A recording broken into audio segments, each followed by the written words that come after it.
আবার বিয়ে নিয়ে? বাবা এক্ষুনি আমাকে বিয়ে দিতে চায়।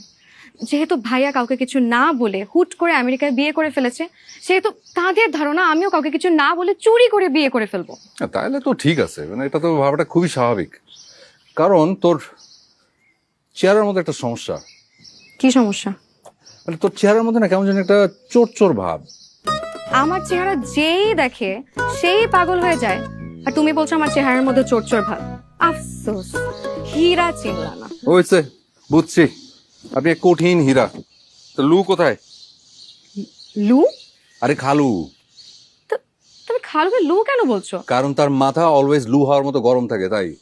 কোথায়? আচ্ছা, ভিতরে শুয়ে শুয়ে পেপার পড়ছে। জয় বল, যে আমি আসছি।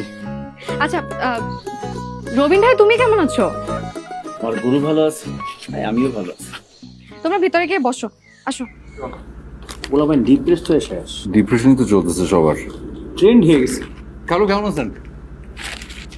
বেয়াদবি করো না, আগে সালাম দাও, তারপর প্রশ্ন জিজ্ঞাসা করো। সরি খালু, আসসালামু আলাইকুম। ওয়ালাইকুম আসসালাম। বসো। এখন জিজ্ঞাসা করো কেমন আছি। কেমন আছেন খালু? ভালো নাই। কেন? একটু আগে তোমার নিয়ে তোমার খালার সাথে ঝগড়া হইল। আমাকে নিয়ে? আমাকে মানে কেন খালু?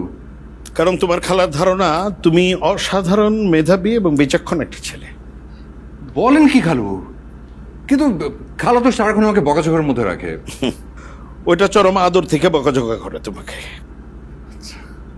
কিন্তু তোমার সম্পর্কে ওনার উচ্চ ধারণা। কি ধারণা? উনি মনে করেন তোমার মধ্যে একটা আধ্যাত্মিক ক্ষমতা আছে। খালু আর আপনার ধারণা? আমার ধারণা